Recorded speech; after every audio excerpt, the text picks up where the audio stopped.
Hi and welcome to today's Talk Time. I'm Meredith McCarthy, your host, and we've got Peter McLaughlin, who is a hypnotherapist, and it's going to be a really interesting journey to unpack what he does.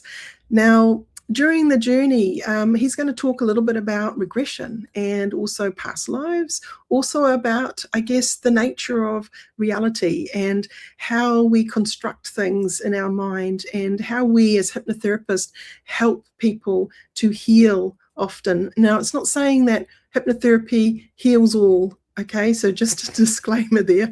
But it's really about honoring his journey of how he got into hypnotherapy to begin with and what's happened since. So buckle up. I hope you enjoy this one.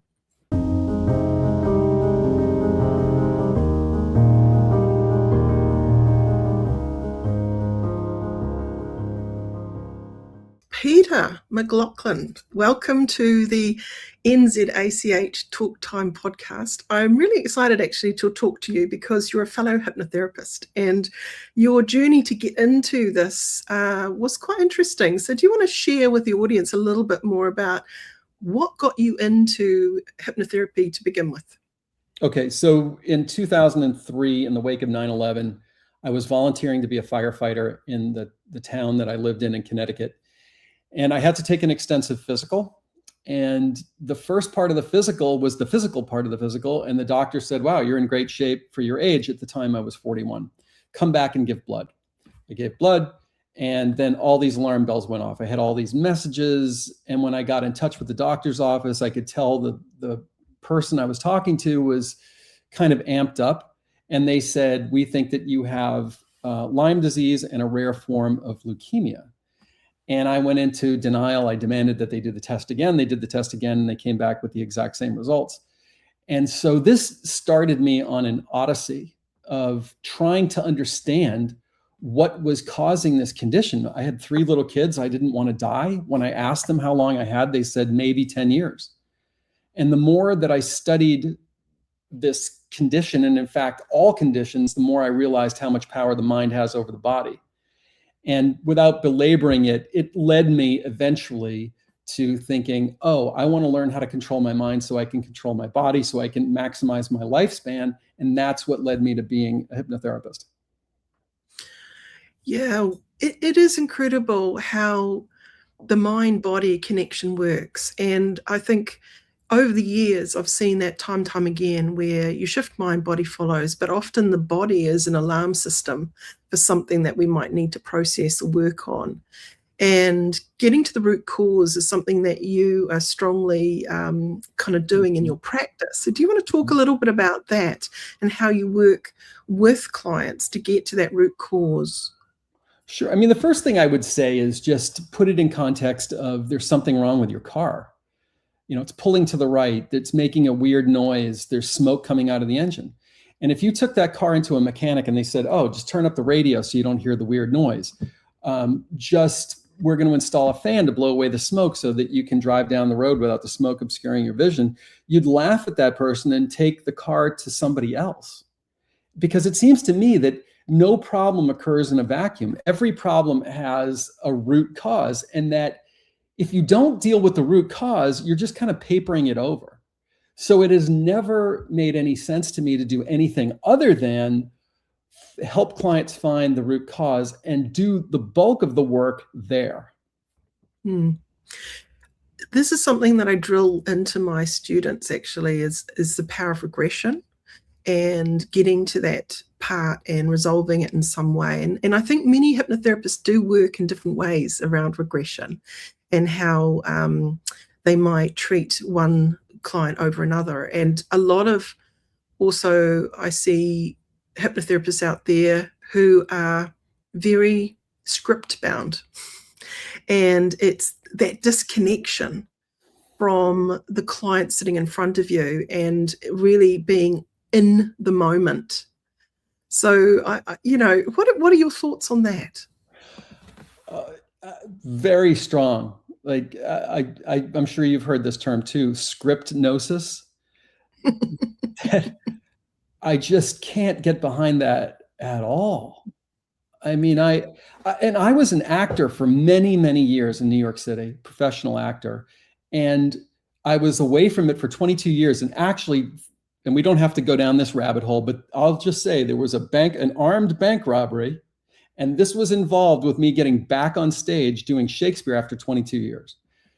And what I can say to you for sure is that the script is valuable, but you have to know it well enough that you can let it go, that you don't have to use, because as soon as you do that, your attention is being pulled from the client to the script, client to the script, client to the script. And I think we lose the plot in the same way an actor would lose it if they were trying to perform a part and they're looking down at their script and back up at the other actors, back up at the other actors. It takes you out, even if for just a few moments. Yeah. And you have to make it yours, is my opinion. And I don't usually speak in such definitive terms, but I feel so strongly about this, not just from the perspective of the hypnotherapist, but also from the perspective of an actor. And that it takes more work if you're going to use a script to become familiar with it, but then have the confidence in yourself that you can put that to the side. Because I think that's what happens a lot of times, is I think people use them because they feel like they don't have what it takes. And they think somebody else knows better. And I think it's easy to get absorbed in the specific technical details of, oh, first we're going to do this part, and then we're going to touch on identity, and then we're going to touch on this and that and the other thing, as opposed to really being connected with that person and trusting that you're going to deliver the right thing at the right time if you're totally connected to them. Absolutely. It is fascinating when I'm observing my students really go off script, and they're nervous, but when they start paying attention authentically, things start to click into place and the client has the answer. And it's trusting that process, that if you know how to ask the right question, the client's going to deliver the answer. And the client has known that all along. They just didn't realize they did. So I want to get into, I guess, the idea of regression. And you work with regression quite a lot. Mm-hmm. Do you want to share a little bit about your methodology and kind of why you think that that's maybe a useful cause, a useful technique or way of getting into the root cause for people? Yeah, I'd be happy to. I would first say that to me, it's like talking about a coin, and that there are obviously two sides to the coin. One side of the coin is, let's say, the obstacle. What has been preventing the client from living the kind of life that they want to live? What has been causing them to repeat negative patterns over and over again? The second part of the coin would be, let's say, the positive programming. That's where I see the hypnotic suggestion. And I believe that it's the obstacle part that makes it the hardest for the client to achieve their hopes, wishes, and dreams.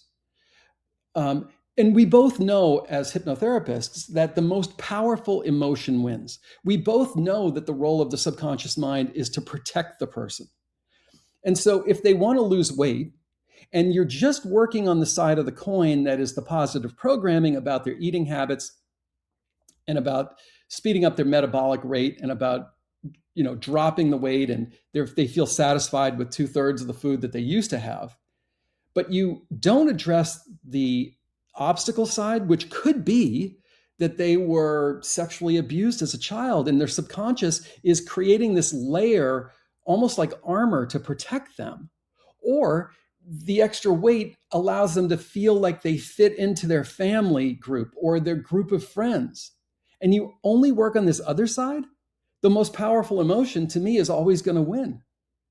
So, and if you asked me, and you're not, but if you asked me to say, would you do like a 50-50 percentage between the positive program, the suggestions, and the obstacle? I would say no. I would say it's more like 75-25 or 80-20, with 75 to 80% of my attention being on, let's resolve the obstacles. What's preventing this person from truly moving through this? And then let's support it over here with some positive programming. And P.S., my personal view, and this is probably heretical, is that you can record things that people can listen to. It could either be custom or it may even be generic. And I know this because I've got a YouTube channel with 130,000 subscribers, and weight loss is a very popular topic there. And I know that people can access that and get a lot of benefit. I just want to make sure that I'm going to use another metaphor here. Sorry to mix them, but you've got this beautiful sailing ship, and I see that that's what we are as humans. We are these magnificent creatures, these designed by God with this impeccable engineering, and that it's this beautiful wooden sailing ship, and it's got 4 masts and all of these sails. And if everything is deployed, you would expect to sail across the ocean beautifully. But the problem is that the anchor is deployed and it's dragging across the seabed. And that's what's preventing this ship from sailing the way it was designed to sail. That's how I see my clients. That's how I see myself and all of humanity, honestly. I wanted to talk to something that you just mentioned earlier, and as a teaching note, a lot of times the rookie mistake that therapists make is assuming what the problem is for the client. Mm-hmm. And so you might, be talking, the root cause could be this, this, and this. The only person that can qualify whether that is true is the client. And that's where that method of taking a moment to unpack the client successfully, help them to join their dots. This is really, really important. Otherwise, if we project our own assumptions on that client, we are in risk of losing rapport, and also the client becoming, I guess, disconnected from the whole process, that they're really just going and being compliant nicely and politely, and you never see them again. It is important that people realize that the work that we're doing, it's not based on assumptions, it's based on curiosity, right? Sure. Yeah. I mean, if someone comes to me and they say that they want to lose weight, for example, we know what the goal is. The next question is why? Mm-hmm. Why is that an important goal to you? The next question is, how long have you been trying to do this? What have you tried? Has anything worked partially or temporarily? Has anything not worked? Maybe a little bit about the history of their childhood, other things that are going on. And then the next question is, okay, so what's the root cause of this? Now, I would say the client might not know.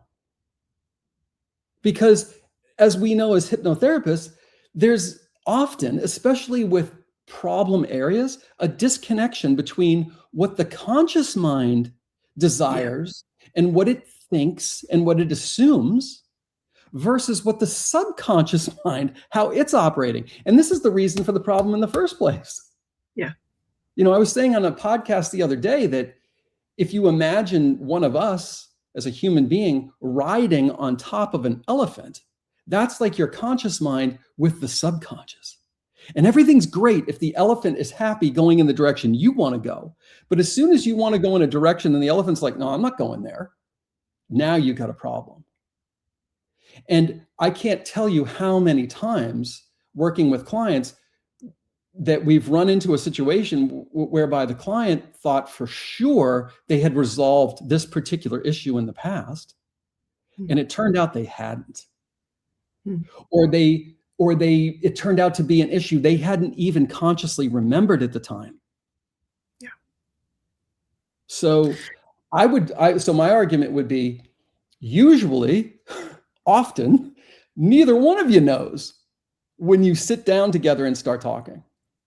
Yeah, good awareness. And this is where I think the subconscious work is so important. And that's where hypnotherapy truly does shine as a modality to get to that root cause, because it helps to connect to that subconscious part and give it a voice. One of the things that you do is past life regression in the way of spontaneously, people will go back to the root cause and it may not be in this lifetime. Do you want to talk about that a little? Sure. The quantum reality we now know is that time is an illusion. And when I say we now know, I'm basically saying that science is validating what the ancients, I think, already knew, what the mystics already knew. And I find this fascinating because that's also the reality of the subconscious mind, is that there's no time. And we know this because when you're in love and you're sitting with your beloved and the sun starts to go down and you're like, wait a second, how long has it been? It's been 4 hours. It feels like it's been 20 minutes. Or you're completely immersed in a movie and the movie ends and you feel like it was 20 or 30 minutes. So because the quantum reality, because the subconscious reality is there is no time, it's irrelevant to your subconscious mind whether something happened in a past lifetime or it happened earlier in this life. As long as it's treating it as a clear and present danger, when you get triggered, that'll put you into a fight or flight response. And therefore, it has to be resolved, in my view, irrespective of where we say it is, whether it's a past life or it's earlier in this lifetime. Absolutely. A lot of people don't believe in past lives, but there are some things that happen in a client session which is quite spectacular in the way of the kind of knowledge that gets pushed forward, which is not in keeping with that person's maybe paradigm or understanding of this lifetime. And it can be quite interesting to observe that wisdom, that connection occurring. And it can be quite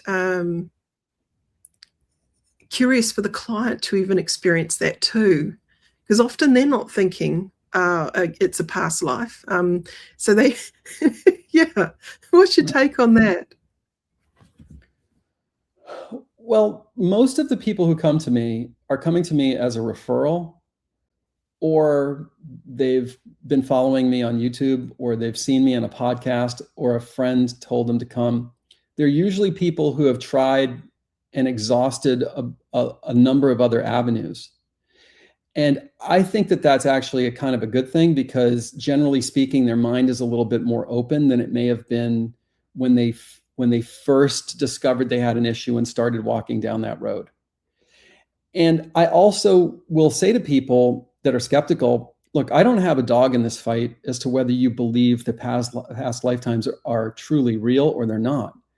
If you want to decide that it's a metaphor that your mind made up and you reach the goal that you're telling me you want to reach, then everybody wins. Who cares? Mm-hmm. And it's not for me anyway to tell you that they're real or they're not real. Why don't you have the experience and then you decide what it means? Yeah. A lot of times that is a healthy way of looking at therapy, is regardless of whether it's a false memory, even if that is what the client subconscious has dished up and it makes sense for them and it helps them to resolve whatever it is. We're not here to say whether it was fact or fiction. And I think that's important to kind of look at it like that. Mm-hmm. The metaphor of the mind, it's sort of giving the client something that it can process in a way that feels like a connection to whatever has been going on, trauma or otherwise. And we know even in this lifetime how we produce false memory. So who's to say what's really real anyway? Most of it's constructed, distorted, deleted, and generalized, right? Yeah, I mean, I think that there are different levels of what we call reality. I think when you watch a movie and you cry and your palms sweat and your heartbeat is elevated, I think all of these responses are clearly, anybody would say that's real. Those are real physiological responses. And then my next thing is, well, how can you have a real physiological response to something that's fake? And my answer is because it's not fake. But it doesn't fit within our neat, tiny little box of what reality is. It's a larger version of reality. And I think the more that we accept these things, the easier it is to understand, the easier it is to move through. And we're living at a time when we have something like the placebo effect that every hypnotist knows about. And it just sits over there on a shelf. Everybody knows that it's real. It could be 33% of the effectiveness of any pharmaceutical. We know that sham knee surgery is just as effective as the real thing, but it still sits over there uneasily on a shelf because it doesn't fit into this little box of reality. We have something called is it the uncertainty principle, where a particle behaves differently if a human being is observing it versus if a human being's not observing it. Like, that doesn't fit into this little box either. And I think it's important for us to open our minds, to recognize that we're just as in the dark as people who lived 1,000 years ago in the dark ages. We don't know that much more than them in a relative sense. Yeah. You know, when you look into, well, there's a phrase, seeing is believing. And if I asked you or other people who haven't looked into this, what percentage of the light spectrum do you reckon is visible light that you can access with your eyeballs? Well, the answer is 0.0035. We are totally blind when it comes to the light spectrum, but we think that we see everything. So I do think it's important for us to, yes, be skeptical, but also open the mind. Recognize that we only understand an infinitesimal fraction of reality, that our bodies are subject, they're so sensitive to our emotional state, to the stories we tell ourselves, to the programming we received as children, and yes, to things like past lifetimes, which again, to the subconscious mind is irrelevant whether it happened 10 years ago, 40 years ago, or 400 years ago. And I don't know for sure whether each one of these is a bona fide, you could do research and find that, yes, there was a person of that name and that lived that lifetime, or if it's somehow passed through the DNA, or if it's a combination of these things. Because science has also validated that you can, and I don't know who does this work, but traumatize a mouse, and every time you shock it, you expose it, let's just say, to the smell of lavender, and then that mouse has a child mouse, and the child mouse has a grandchild mouse, and you expose the grandchild mouse to lavender, and it acts like it's been shocked. Like, that's kind of like a past lifetime in a way. That the trauma. They did that to monkeys too. They had a banana. They had these bananas at the top of a ladder, and it would shock them when they would go up. So the next generation learned never to go with the bananas at the top of the ladder. Okay, so whatever you call it, if you can help people resolve this, that's a net win. Absolutely. I think too, each generation has an opportunity often to resolve the past trauma DNA sequence, if you like. And sometimes, you know, you do see children born into the world and they clearly are quite wired differently to their sibling. And yet they're in this sort of safe space and so on, but they're really amped up anxiety babies, you know, and you think, woof, what happened there? Whereas the other ones chilled as, and you think, okay, they're quite different. And this is the expression of genes, but it could also be echoes of past. We don't know. Some people have extreme phobia around water for no real reason, or they feel tremendous phobias around knives or other things. So you never do know what has gone on. And I think as hypnotherapists, we need to kind of continue to stay open-minded and just work with whatever presents itself. Oh, certainly. Absolutely. And without a doubt.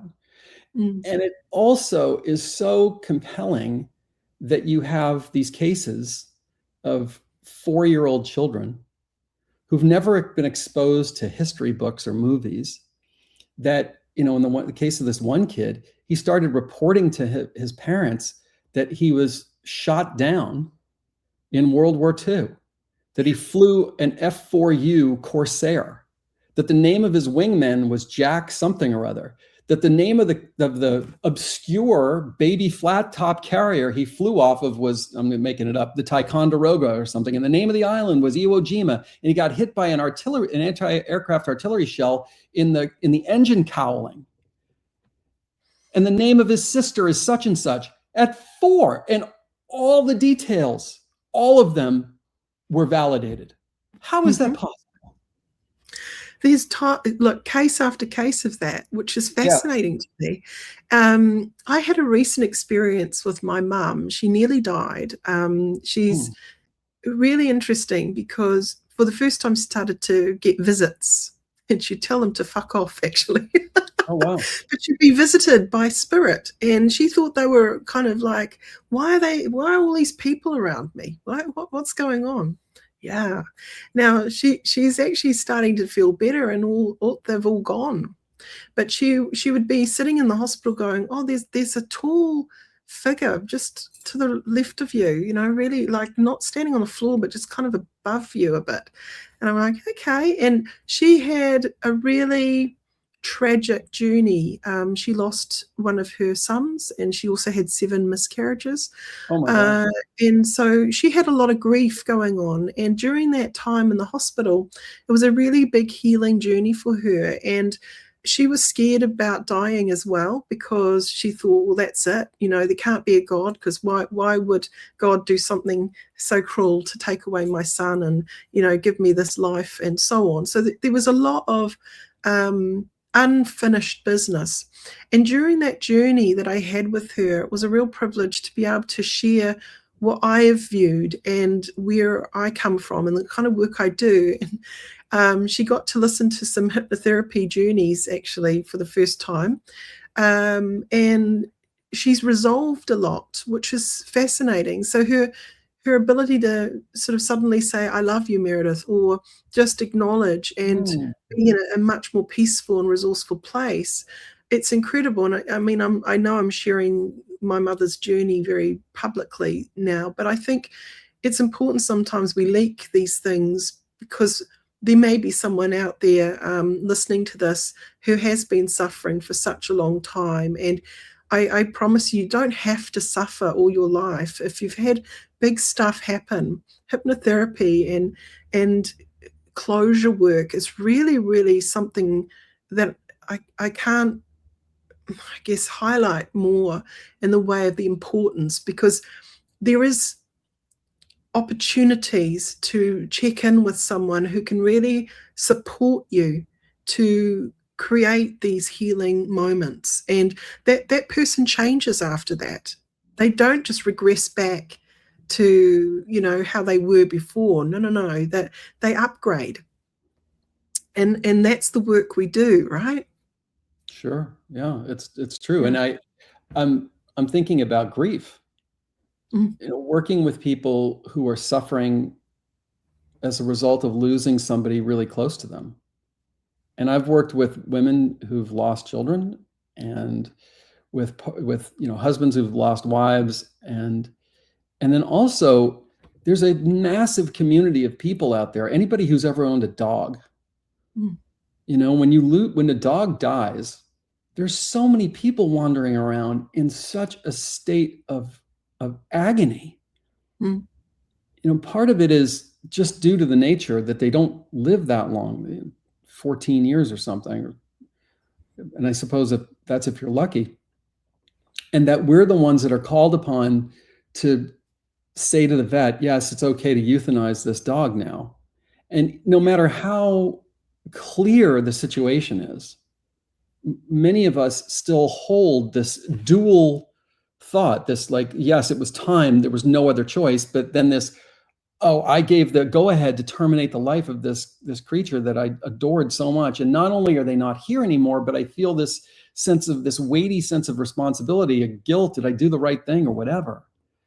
And in my experience, the solution, the way you turn an open wound of grief that could be a month old, it could be decades old, it could be from a past life, into a scar, is that in hypnosis, you reunite them, you bring them back together where the client can actually speak in their consciousness to this dog or to this person and receive, almost like the client becomes the psychic. That is what I have found, where they can say, I'm sorry, was I a good enough dog owner? Did I make a mistake? I'm so sorry that we didn't resolve this thing that we had between us before you died. And then to hear from this loved one, I don't blame you, I love you, all these other things, I'm safe, I'm okay, is the way, again, I have found that open wound turns into a scar, and people are able to heal these otherwise intractable sources of pain. Absolutely. I had a woman who came to me many years ago, and she was in the hospice with her husband, and he was going to die, and she didn't want to fall asleep if he passed away, and she wanted to stay awake to be there in that moment. And what happened was every time she was just about to go to sleep, she'd wake herself up. Now, when he did pass, she had this terrible insomnia. So every time she went into a light sleep, she would jolt herself awake. So she wasn't able to drive a car anymore. She wasn't able to work anymore because she was sleep deprived. Mm-hmm. So this is 3 years in to the grieving, right? Yep. And she came in desperate. I said, okay. So we regressed her to a place that they used to go fishing together. Mm-hmm. And she got to have a chat with him. Yes. And then she fell asleep. And I left her there in the chair for a bit. I thought, right, she obviously needs it. And that night she had a full night's sleep. It just recalibrated. It was that closure that she needed, whatever that was. I have no idea what she even said to him. But it's just, again, doing that work, holding that space and letting that person process it in whatever way they need to. And it wasn't until after that she shared what she had sort of done. So a lot of it is very private work in regression. A lot of it not, like you are actually actively talking back and forward. But for some therapy sessions, it's actually just trusting that the client has gone to that place and nodding their head when they're there and saying whatever they need to, taking as long as you need. And once you've done that, just nod your head. And is it okay to da-da-da today? Yes, okay. Well, when you're ready, just do that and nod your head when you're done. And it's just those permissions, that holding space, allowing that client to do whatever it is that it kind of they feel moved to do in that moment. It's very, very life-changing, really. I would agree with you. Yeah, it is. It's transformative. It's often, as you pointed out before, something that the client hasn't ever experienced before. They may never have even considered it before. And I agree with you that you can't have an experience like that and not be permanently changed. Consciousness once raised can never be lowered. And having these transformative connections is, the words almost start to fail. I had, coincidentally, both on Friday and Saturday of last week, 2 different clients unrelated to each other, both said almost the same thing to me. A woman on Friday said, I couldn't even tell you when I left here the last time, but when I hugged Jesus, it was so moving. It was so powerful to me that I had no words to describe it. And I thought about it all week. And I just now can actually tell you how much this means to me and how much it means to my faith. And then the guy came in, another client on Saturday, totally unrelated to this woman on Friday, this physician.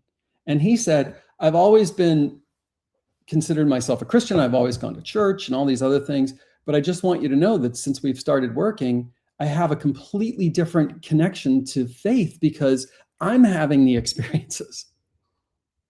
And I have believed for quite some time that perhaps that's really the meaning of faith, which is you have your own internal experience and your own consciousness. It doesn't conform to one of your 5 senses, So the faith is actually trusting that even though it didn't conform to one of your 5 physical senses, even though someone else can't see it and validate it for you, that it is nonetheless real.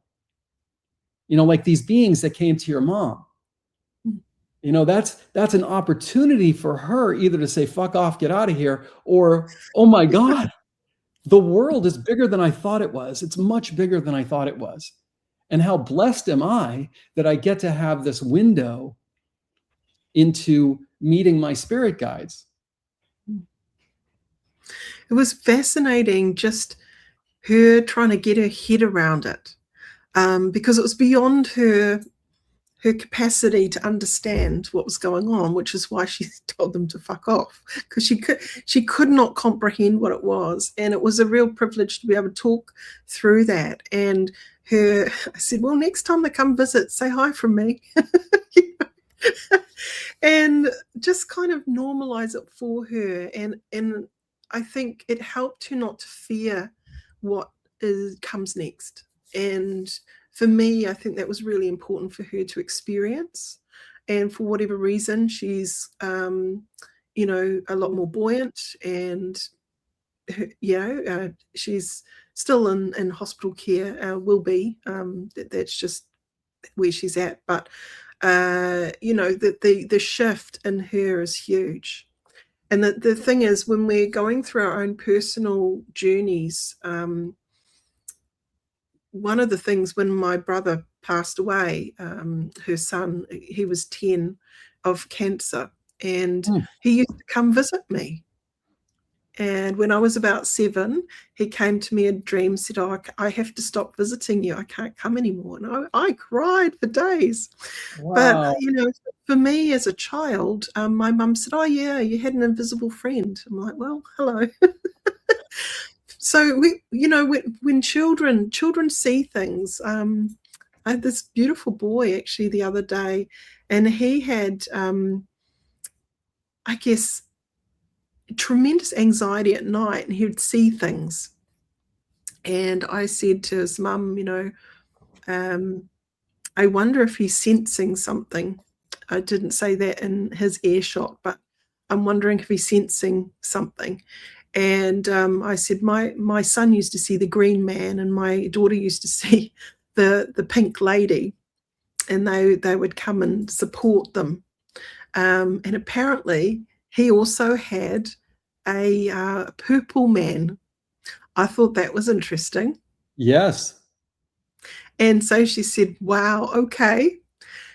So I think when children are really young, they often do see things or sense things that adults don't.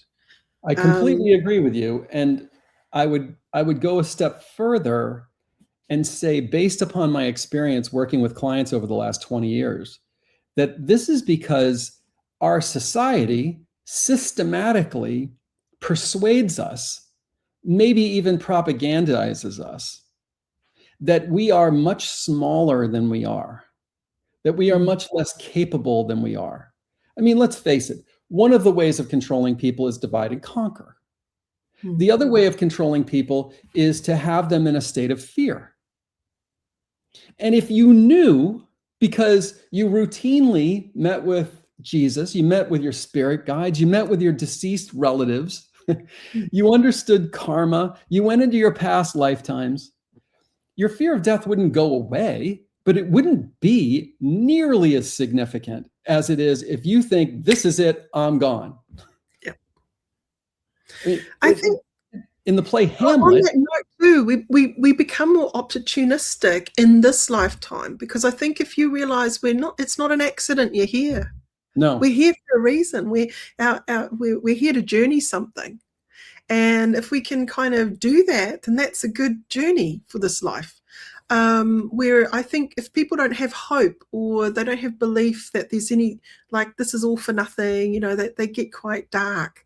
I think that can really deaden a person's ability to lift themselves into finding meaning in some way. And I think people need a sense of connection, community, and meaning, to have that kind of liveliness that I'm looking forward to today.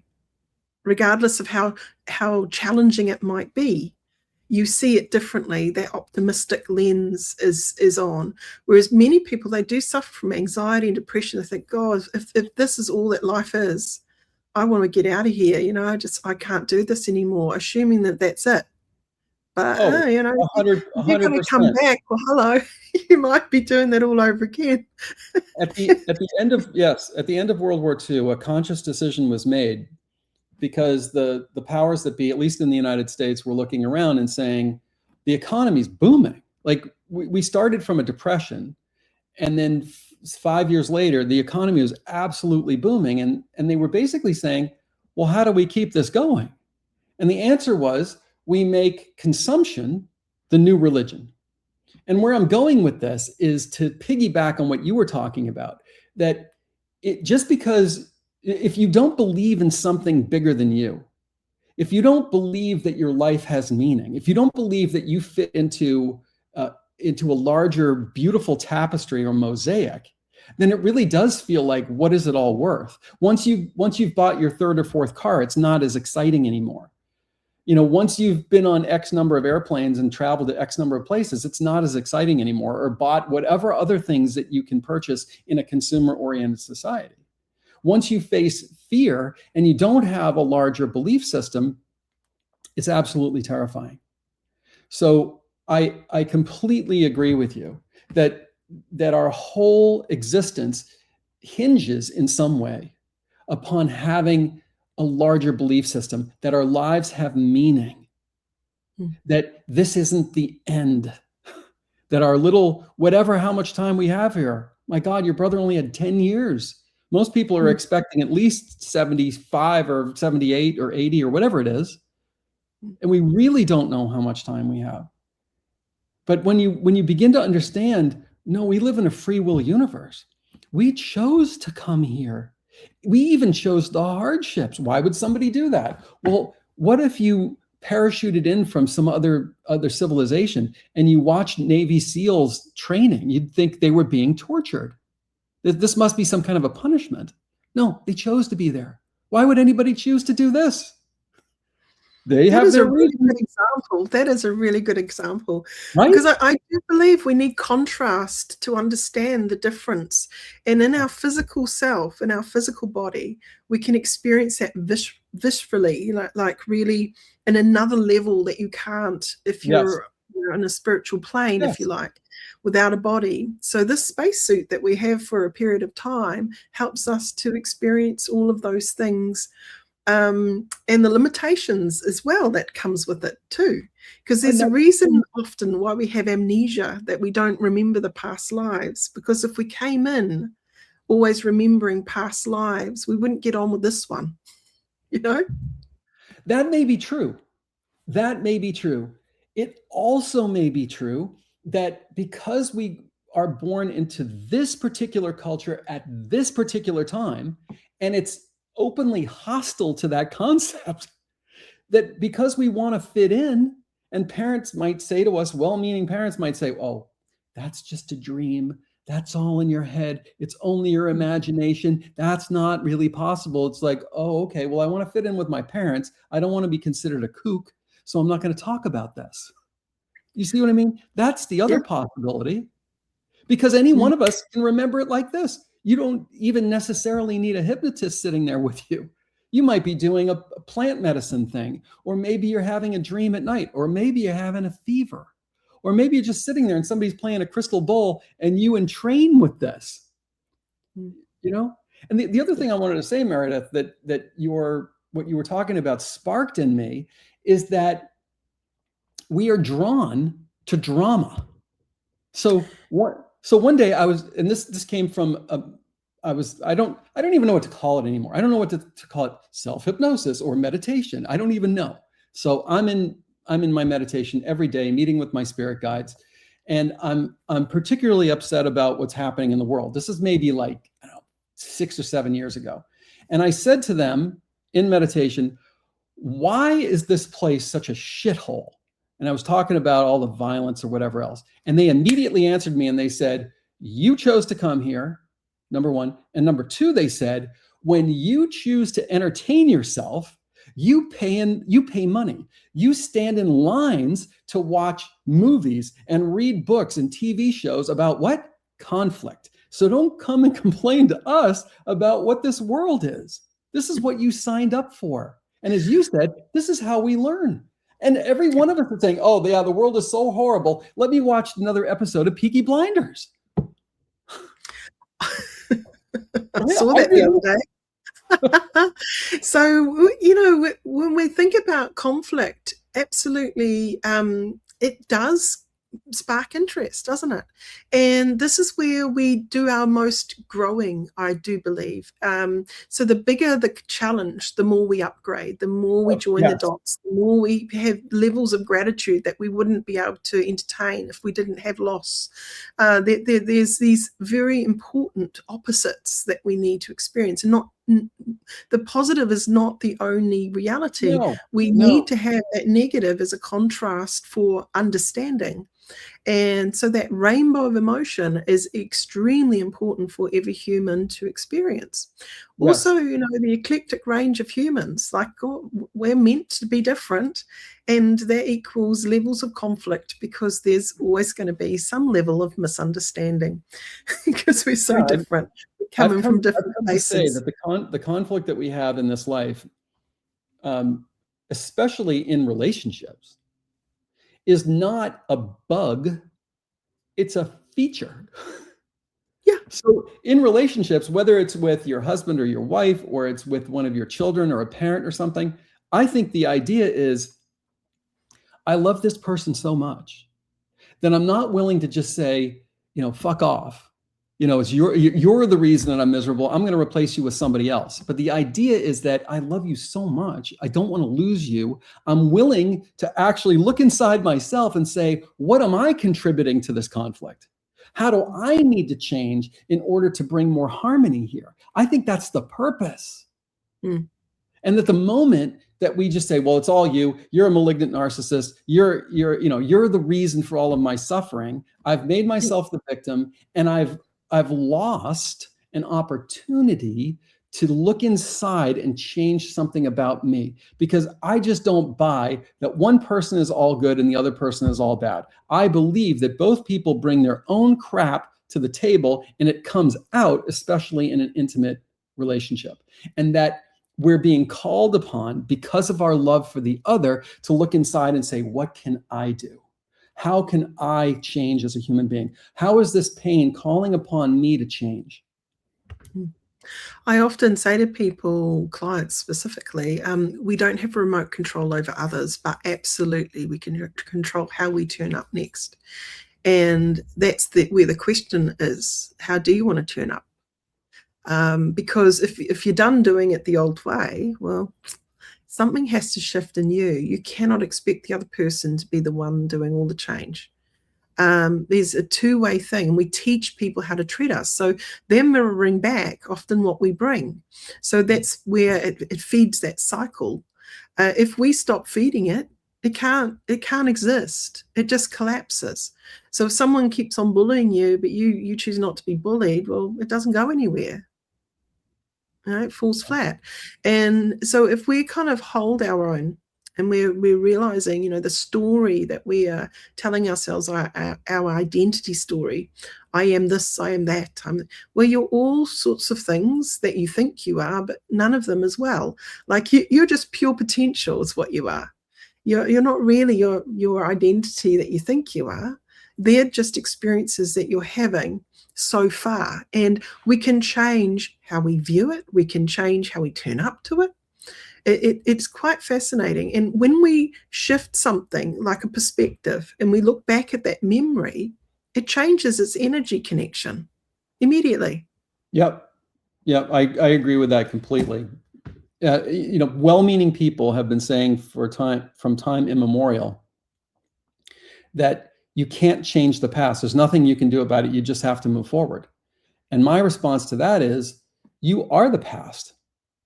In other words, you are the filter through which you experience the present is completely formed and shaped by the things that have happened to you in the past, most specifically what you said, which is my perspective of what's happened. And because we established already that past, present, and future to the subconscious is now. Yes. Which is the quantum reality. Yeah. So by that measurement, you can affect the past, because the past isn't the past is now. And what specifically we mean, what you're saying and what I'm saying, is you change your perspective on what it means. You see it from a different vantage point, and because of that, the story shifts. If that woman hadn't cheated on me and dumped me and left me for someone else and left me heartbroken and in a state of grief and feeling like I was no good, then I wouldn't have, I don't know, gone into therapy. I wouldn't have changed my life in a certain way, and I wouldn't have met the love of my life with whom I now have these 3 beautiful children. Right? That's a shift in the story that happens as the story progresses, which again is like drama. We're following the protagonist as everything is shifting and changing, right? Yeah.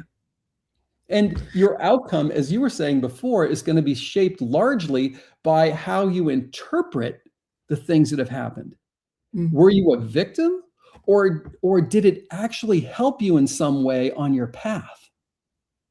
Did it make you stronger? Did it make you more compassionate? Did it open your mind? Did it induce you to seek help when before you always turned people away? Absolutely. I often introduce the idea of the hero's journey, and that we are all on this sort of journey of discovery, and we get to the other side, if we want to, being a hero of that, surviving and learning and growing from all of those tests that we get to experience. And that's what really is the juice of life. We're here to experience everything. Yeah. And on a universal level, there isn't a thing called right, wrong, good, bad. This is a construct from a human lens, if you like. But if you look at nature, nature shows things like a spider mating with another spider and then immediately getting eaten. Well, it sacrifices its own life to bring the next generation in. We see these patterns in people as well, where they sacrifice, but for greater good, for some reason, like they've got some purpose, some mission, whatever it is. And so it's quite interesting. Nature, if we observe it, is often an echo of all of the things that are going on with us. Which we can learn a lot from that, can't we? Yes, those are words of wisdom for sure. And it also brings us back to the concept of past lifetimes, that it's been observed for hundreds of years by very learned people that nature renews itself. That in the northern hemisphere with the seasons, it looks like everything's dead in the fall. Everything looks like it's dying in the fall. And in the winter, everything looks dead. That's it. All the leaves are gone. The trees are bare. The grass is dead or dormant. Everything's gone. And then lo and behold, in the spring, what happens? Everything magically, it feels like magic. How do those leaves grow back on the trees? It's amazing that life renews itself. Why wouldn't we? Even physics says a thing, that energy is neither created nor is it destroyed. It only changes its shape or its form. So we see this in nature, the renewal of things. Why wouldn't we renew as well?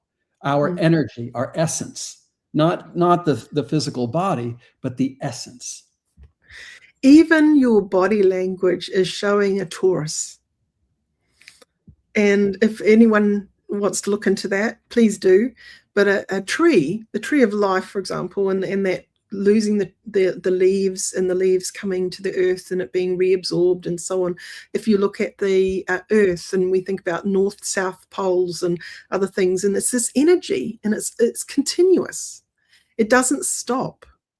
This is the nature of energy and the reality itself. We are in this continuous perpetual renewal cycle. death and birth, and that why wouldn't we be doing that too? Exactly. Yeah, we're part of it. It's been wonderful talking to you, Peter. It really has been. You know, it's good to spark stuff that floats my boat. Anyway, I'm a bit of a geek in this space, which is why I have the channel. And it's nice to be able to bring someone on that speaks the same language. It's good. Oh, totally agree. Totally agree. Really, really thoroughly enjoyed it. Yeah. So I'll have a link below if you want to check out more about Peter and what he does. And thank you again, Peter, for your time today. I've really appreciated it.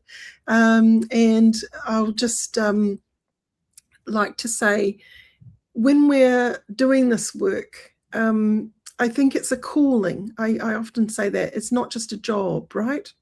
Oh, yes. Yes. Absolutely. I thought you first said cooling, COOLING. The accent. Yeah, that calling. Right. And I think this is really important. There was a moment, a very pivotal moment in your journey that you had no idea you were going to do this as a career. No. And then suddenly, boom, your body did something really clever that switched that journey on. And this is the thing, you're still alive and well today, even though you, in a Western kind of model of health and longevity, that wasn't what they predicted for you. No. Yet here you are doing this work. And this is the thing, there's no mistakes, people out there listening. Listen to this, there's no mistakes. There's perfect timing and everything. And if we are curious enough to unpack what that is, exciting things come next. And so thank you, Peter, for waking up and doing this work with people and inspiring the world and sharing what you know. I really appreciate that. Well, you're welcome. And thanks to you too, Meredith, for the work that you do and for this wonderful conversation today. And to all your listeners, hearty appreciation for all of you too for tuning in. Cool. If you would like to do some training to become a clinical hypnotherapist, please visit the nzach.ac.nz site for more information. I'd love to be your guide.